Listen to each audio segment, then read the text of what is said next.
First of all, I want to join with others in thanking the Education Committee for the work that they put into the report and for the thoughtfulness of the report, which I think will be enormously helpful to a lot of people who work in schools, and indeed, I would suggest helpful to parents as well, because I think when it comes to this area, none of us are necessarily particularly expert. We're all human beings with different experiences. I think the one thing, though, that most of us would like to see happening is that we want to see happy, loving relationships for our young people, whatever their sexual orientation is. I think that's what we want to see. And I think when most of us look back at how well we handled our own situations, or indeed our own children, I think there's lots of food for thought in the report of how this is a constant learning experience as new generations come along. And of course, with the influence of social media, much of the ground in this area has now developed in a way that I think most of the people in the room here could not have envisaged when they were teenagers, when in fact, even though we're talking about recent modern times, relationships were still often constructed in what by today's standards would seem a very old-fashioned way. In that context, as a lecturer over a long period of time in the now Technical University of Dublin, I do want to say a word of praise, particularly for students' unions and for all of the work that they have done down the decades to allow people space to explore, to learn, and to get particularly vital information about different elements of their own personal life. And in that context as well, I do recall Senator Ivana Bacik taking on the powers that be, I think it was in Trinity College at the time, where there was shock horror at the notion that condoms could become available in students' unions, and in fact they were threatened with legal action. So I think in this country we have moved quite a long way, and I think the role that student unions and organisations of young people play in constantly informing people about their views and their experiences continues to be very important. And I would say as well, in whatever arrangements the department finally enter into, I do hope there's a room for continuous consultation in terms of voices of experience and current experience who can add to the understanding of the people framing and conducting the overall curriculum.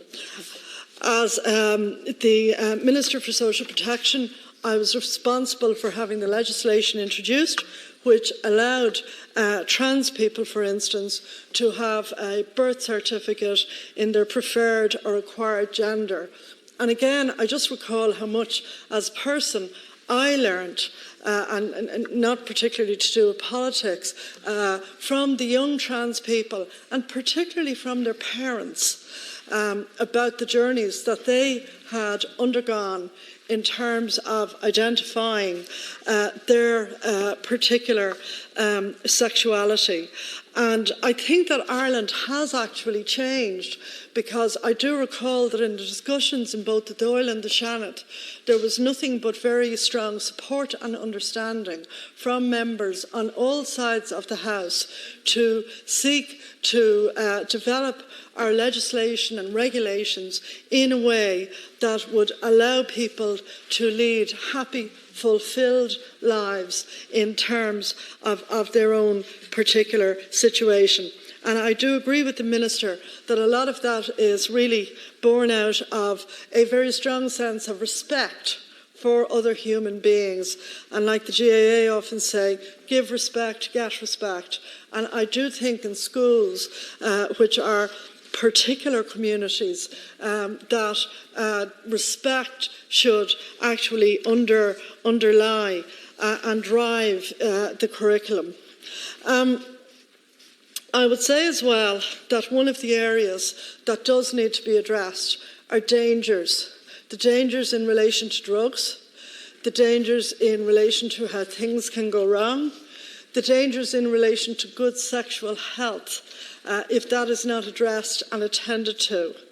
The dangers relating to pornography. I think in some of the recent court cases, a lot of us have been very worried about the revelations about the use of, the availability, I should say, of porn on social media, and the fact that it can be accessed in very significant amounts by, to be honest, I would say frighteningly young children or people, very young teenagers who are barely past being rather small children. I also think as well, another area is the issue of violence in relationships, because violence in relationships, in my experience, and I've long been involved with various refuge centres in my own area and in terms of the national network of refuges. Violence is no respecter of either of class, of status, or of wealth. And really, I think young people in school, if they're, let's say, seeing that maybe within their own family,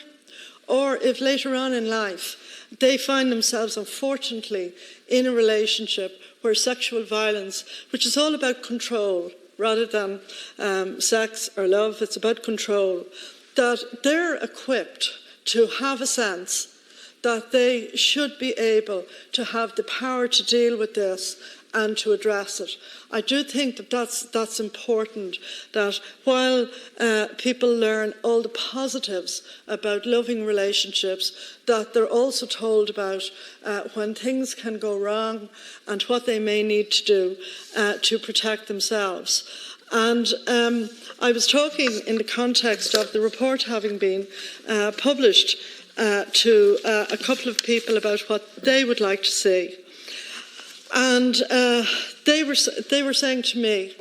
that rather than a kind of a lecture style class of, the pupils sitting there or the students sitting there and kind of being talked down to by the top table in the classroom, by the teacher,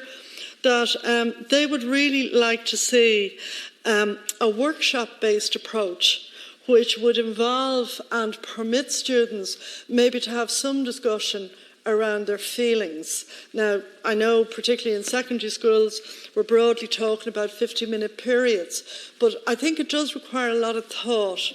as to how to get a subject which, I think we all know this, is because people can be quite tense when it's being taught, can sort of descend into both giggles and sneering and finger pointing at what you think about maybe other people in the group. So I do think in terms of teacher training, a lot of thought should be put into how to, in a certain sense, take the potentially toxic elements out of a class and make it a shared experience